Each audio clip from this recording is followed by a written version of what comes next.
Mr. Speaker, sir, Honorable Prime Minister, Cabinet Ministers, Leader of the Opposition, fellow members of Parliament, good afternoon to you all.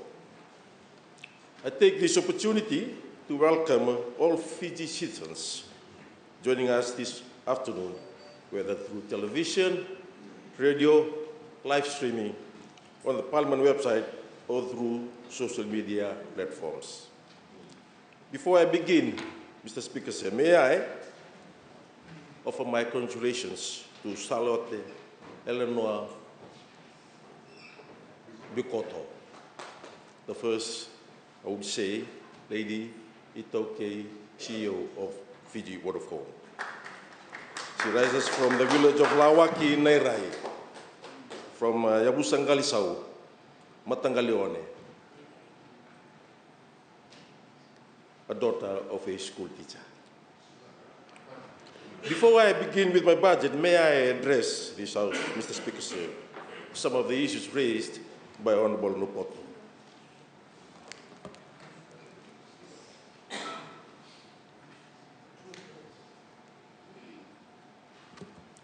Matthew 7:35. Why do you look at the speck of sawdust in your brother's eye and pay no attention to the plank in your own eye? Lauta manamay na malamalamay na matamu.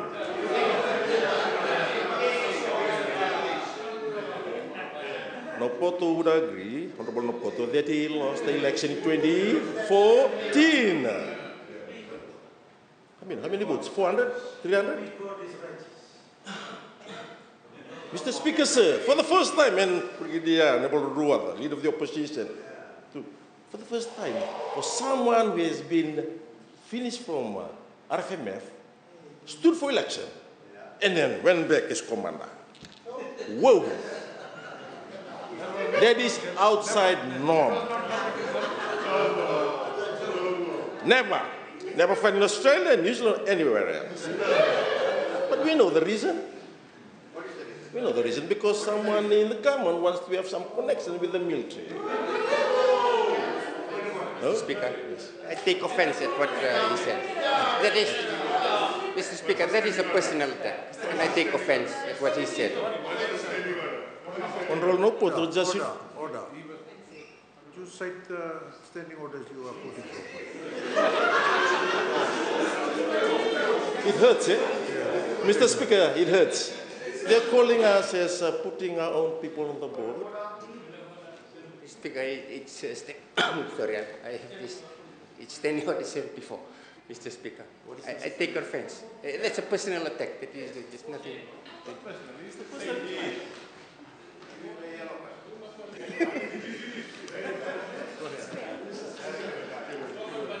Could we just continue? Well, another response, Mr. Speaker. It's really got to Honorable Mulitawu.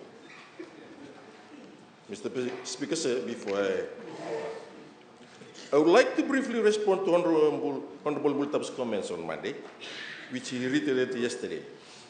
The speech referred to the removal of the Attorney General, Minister of Justice.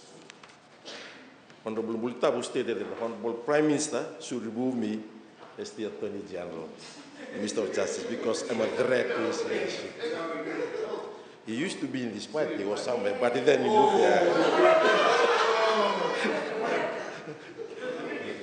I think the answer lies with him. Mr. Speaker, this speech clearly violates Standing Order 61. Point of correction, AG. He's an old guard of the Parliament, and he's been there all this time.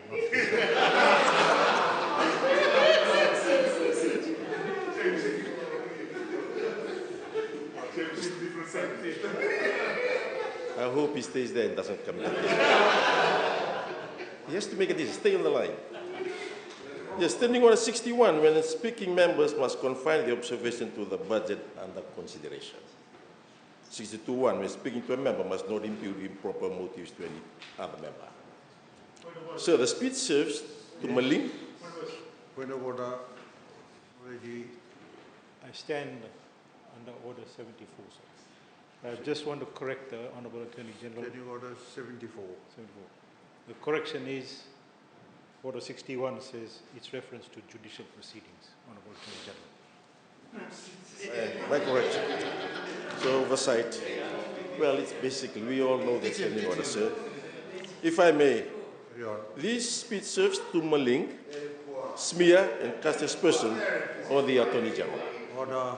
Furthermore, it does not relate to the subject matter, the budget which is under consideration, and the motions tabled for consideration of additional bills. It is unwarranted, uncalled for, and highly inappropriate. The comment is otherwise irrelevant and amounts to a breach of the standing order. I urge Honourable Mulisau to be respectful and observe the decorum of this august House. Mr. Speaker, sir, I shall now provide my contribution to the budget before this House. There is no doubt that we are living in perilous times, times of uncertainty and times of unprecedented volatility due to the current geopolitical environment. I would therefore like to commend the Honourable Deputy Prime Minister, the Minister of Finance, for the realistic and sensible budget before this august House. It is no doubt a budget that makes tough and responsible decisions, given the high debt level this government has inherited from its predecessor, the Fiji First government, which irresponsibly borrowed to finance government expenditure. According to the World Bank Fiji Public Expenditure Review, reported in the Fiji Times on 19th of April 2023, it is troubling that the Fiji recorded the fourth worst GDP decline in the world, and that its GDP was 4 times worse than the average for Pacific Island countries in 2020 and 2021. In fact, the low economic growth trends were emerging prior to the COVID-19 pandemic, which together with the severe tropical cyclones and Russia and Ukraine war merely aggravated the economic crisis for unprecedented scale in Fiji. Mr. Speaker, sir, Bible reminds us in Luke 12:48 that from everyone who has been given much, much will be demanded, and for the one who has been entrusted with much, much more will be asked. The prevailing economic conditions requires government to make suitable structural adjustments under the budget to ensure the sustainability and long-term survival of our nation. Under this budget, government has developed safeguard measures and will implement relevant and practical policies to address the challenges facing our economy today. Mr. Speaker, sir, I will now refer to some of the events pertaining to the ministries and institutions under my responsibility, which demonstrates the irresponsible measures inherited from the previous government and how this coalition government will rectify them. The Office of the Attorney General. The Office of the Attorney General is the chief legal advisor to the government. Despite its constitutional advisory role, the previous government failed to ensure that the office is running in full capacity. When it failed to fill and in fact defunded 50% of the established staff positions within the Office of the Attorney General. Since the inception of government, the AG's office has advertised all the defunded vacant positions and filled those positions except for the Deputy Solicitor General and the Executive Support Manager positions which are still being processed. The AG's office is also working toward the setting up of the Fiji Law Reform Commission, which is established under the Fiji Reform Act 1979. It saddens me to say that despite the significant statutory role of the Commission, which keeps law applicable to Fiji under review, it has been defunct under the previous government. We will ensure that the Fiji Law Reform Commission becomes operational to perform its statutory functions. This will generally ensure simplification, improvement, modernization of the law, and also ensure that our laws are also aligned to international best practices. Recognizing the significant role of the Commission, an additional budget of $400,000 is being allocated to the AG's office to enable the setup of the Commission. I'm also pleased to inform this August House that the Director of the Law Reform Commission, Ms. Siromi Turaga, has just been appointed. In the Ministry of Justice, Mr. Speaker, sir, I would like to refer to some of the mismanagement of the public funds by the previous government relating to the Ministry of Justice, which is responsible for the administration of the law and justice in Fiji. The Ministry delivers service through legally mandated registries to maintain official records for legal documents. These include the Register of Companies, business, credit unions, moneylenders, justice of peace, land titles, deeds, births, deaths, and marriages. One of the blunders of the previous government relates to the procurement of services by a Singapore enterprise between 2017 and 2019.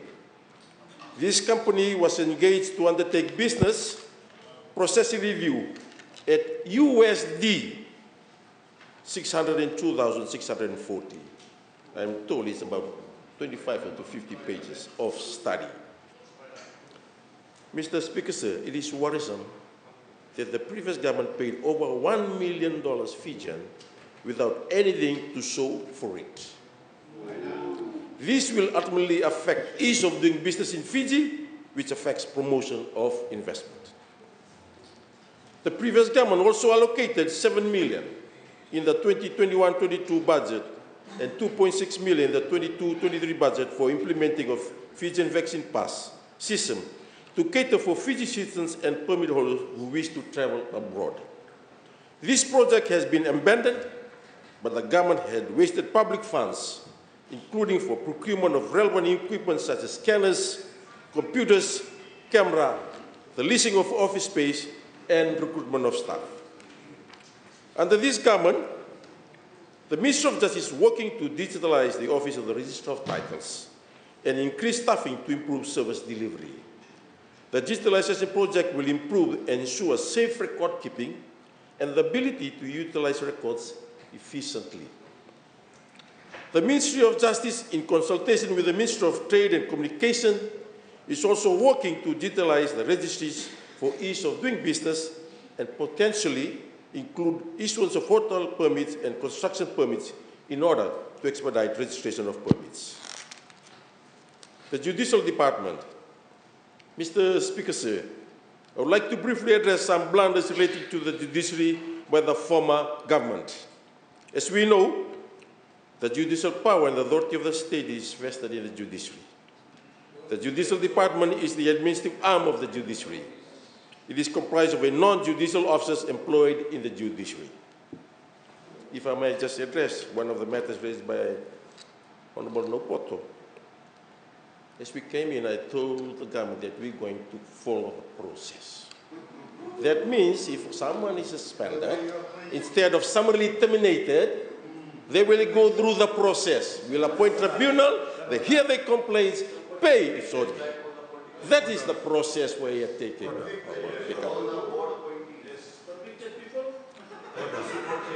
Well, you had I think your history speaks for yourself if you look at the previous government, isn't it? Parliament is constitutionally required to ensure that the judiciary has adequate financial resources to perform its functions and exercise its power properly. Yet the previous government failed to ensure this when it unilaterally removed the judicial rooms and office from this government building wing in order to establish the Parliament complex here, despite the existing Parliament complex at Weuto.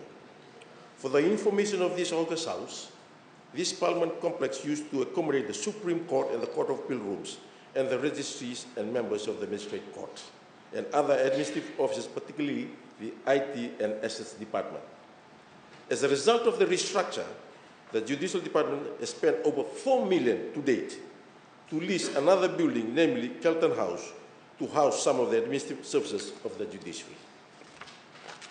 An additional $13 million have been used to renovate and refurbish the Weuto parliamentary complex to accommodate the Court of Appeal and the Supreme Court rooms in the respective registries and chambers.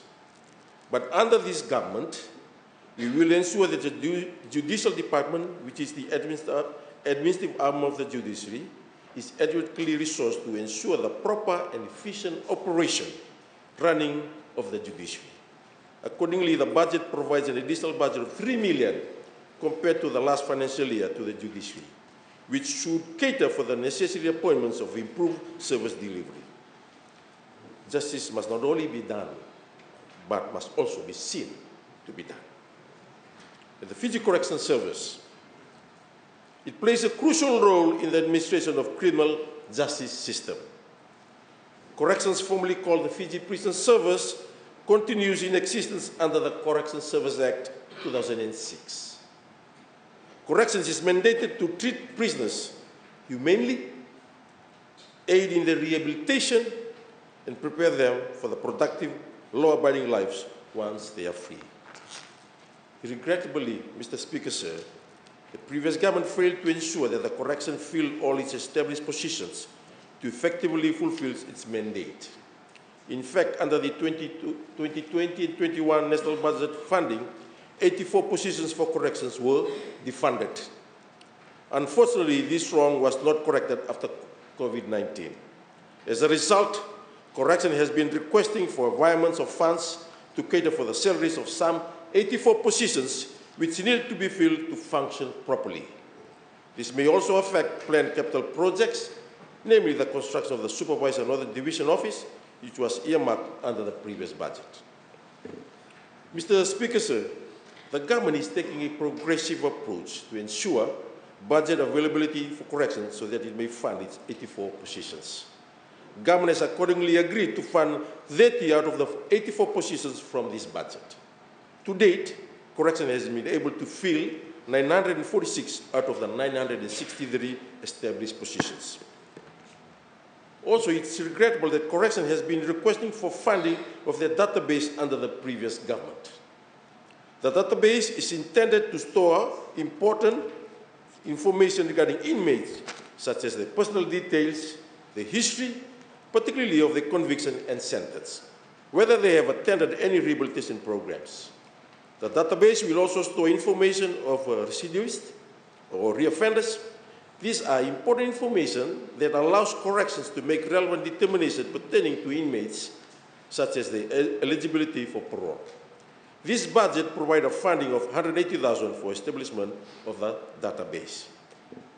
The previous government has also failed to provide adequate funding for construction of the retaining wall required for the Lebuka Correction Center of about $900,000, which poses a risk of soul erosion to the inmates housed at the Lebuka Prison Service. The previous government had only agreed to fund part of the retaining wall of only $200,000, making it impossible for corrections to construct the retaining wall. Because of this, correction has not utilized the monies allocated by the previous government. However, I am relieved to say that this budget will allocate $700,000 to corrections so that it may construct the retaining wall for the Lebuka Correction Center. In respect to legal aid, there are 248 established positions. During the last financial year, the Commission was able to fill 175 positions. Mr. Speaker, sir, this office provides a critical role in terms of providing legal service to members of the public who cannot afford a lawyer. Under this government, the Commission has been able to fill an additional 36 positions, bringing staff capacity to 85%. This is expected to address the staffing capacity to enable the Commission to effectively provide legal assistance to the impoverished. I now go on to the Accident Compensation Commission, which was referred to by Honorable Nopot. Mr. Speaker, sir, the Accident Compensation Commission of Fiji also falls under my responsibility. The ACCF was established under the Accident Compensation Act of 2017. It pays compensation to all persons who suffer personal injury or death suffered by any person arising out of the accident in Fiji on a non-fault basis. Under the Act, accident refers to those caused by motor vehicle, those arising of and in the course of employment, occurring on any school premises or during a school event or activity. To date, ACCF had approved a total of 51,989,000 in composition since inception in 2018.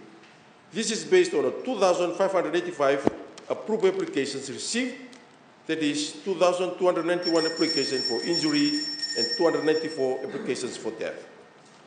Mr. Speaker, sir, the Honorable Deputy Prime Minister and Minister for Finance indicated the government's intention to review the NPTC levy. In fact, the previous government had redirected 40% of the NPTC levy to be paid to the Accident Compensation Fund established under the Act. This is another intended review by government to ensure that the NZPTC levy is being used for its original intent, that is, to fund training of workers in Fiji. However, this will also mean that government will need to look at an alternative source of funding if the NPTC levy reverts to its original intent. Tokay land development. Mr. Speaker, sir, the previous government provided 10 million grant to assist the Tokay landowners to develop their land for residential and commercial purposes. As yet yesterday, all files relating to this program has been transferred to the Tokay affairs. The government's view, the proper authority that should be doing this is the Tokay affairs rather than the Attorney General's chambers.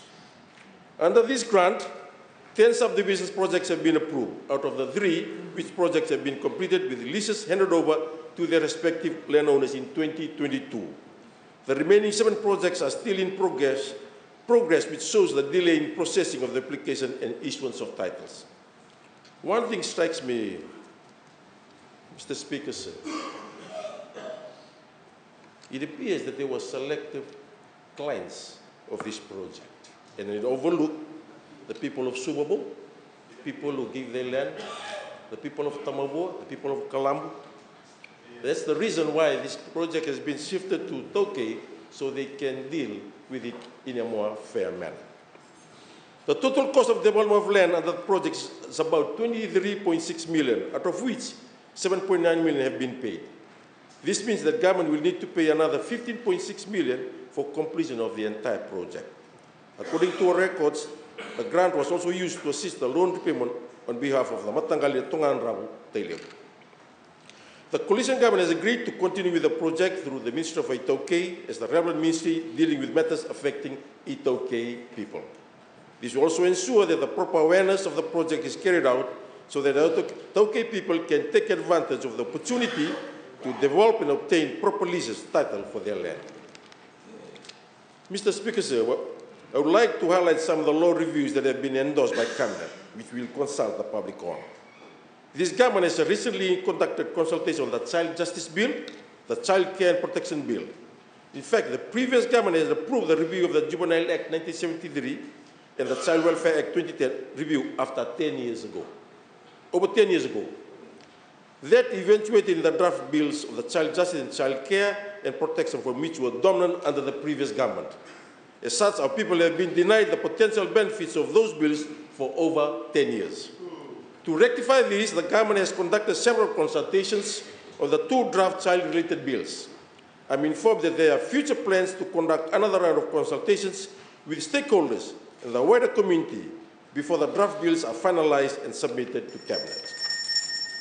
Mr. Speaker, sir, we are also undertaking consultation in review of the following bills: the Legal Practitioners Act 2009, the review of the High Court Act 1875, the Magistrate Court Act 1944, and the Anti-Corruption Court, the Local Government Act 1972.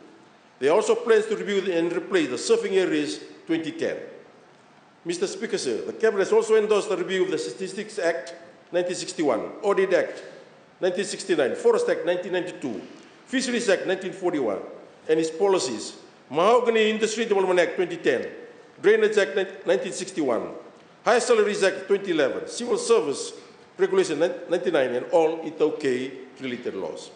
We are in fact ensuring that genuine and regular public participation is enabled in the development of the review of the law. This will ensure that the rights and interests of people are considered in any formulation of law that will no doubt impact their daily lives. This underscores Fiji's democratic society, which should be based on human dignity, equality, and freedom. This is a fundamental neglect of the Fiji First government that this government is trying to rectify. In relation to TELS that write-off, Mr. Speaker, sir, the Tertiary Scholarships and Loan Service Budget Amendment Act 2023 will give effect to this. By forgiving TELS loans, recipients now can have more disposable income, allowing them to spend more on goods and services, which in turn stimulate economic growth. This can also improve their overall financial well-being, allowing them to invest in other areas such as buying a home, starting a business, or saving for retirement. Mr. Speaker, sir, we have also removed the no jab, no job policy, which was legalized by way of amendment to the Health and Safety at Work General Workplace Regulations 2003. That amendment was unilaterally made by the previous government, which failed to adequately consider the impact of the amendment on the affected workers' rights and their livelihood. Under this government, affected workers can now reapply for their positions. Government will also look into reviewing civil servants' remuneration, which will address numerous requests made on this to the previous government. Moreover, in noting the constitutional right to just a minimum wage, it is also appropriate that government will work towards reviewing the current minimum wage rate in the next financial year. Just going back to the review of the NPTC levy, it is a fact that the 1% levy of the employers payable under the Fiji National Training Levy, Order 1998, was intended for training of Fiji employees to promote employment productivity. Unfortunately, in its 2018-29 budget, the previous government restructured the allocation of the levy by distributing 40% of the funds to ACCF and 50% towards the provision of medical services by private medical practitioners. On top of that, the previous government extended the use of the levy to be used for FNU capital projects. To rectify this, the government will work towards reviewing the NPTC levy. Mr. Speaker, sir, I do not wish to dwell on this, but I wish to address my concerns against the 50-page anonymous document circulating in social media, which make accusations that directly attacks the government and the values and principles of democracy that it seeks to uphold. Those accusations are both unfounded and without legal merit, and originate from anonymous sources aiming to malign government rather than engage in meaningful discussion. I've just been told it was circulated by former Fiji First candidates. So maybe you can make connection. Make connection. In fact, the author's decision, to remain anonymous reflects to a lack of courage in taking responsibility for its claim. Mr. Speaker, so when in the first month of taking office, I visited His Excellency the Speaker. In our discussion, what came out of the 50-page was basically some of the issues that were put forward. And we can know where he's coming from. You're referring to me? Or to the Members of Parliament. The members of Parliament can know where it's coming from. The document has been referred to appropriate authorities for the necessary action. Mr. Speaker, so in conclusion, given the high debt level inherited from the previous government, and taking into account government's projected long-term goals, which includes reducing debt to GDP ratio by 2030, the budget appropriately seeks to implement structural adjustments to raise revenue, while also safeguarding the needs of the most vulnerable through appropriate social measures. The budget also ensures that we, the elected leaders of these beloved nations, are leading by example in making the necessary sacrifices to ensure the recovery and sustainable growth of our society. Mr. Speaker, sir, I support the 23-24 budget before this August House. Thank you.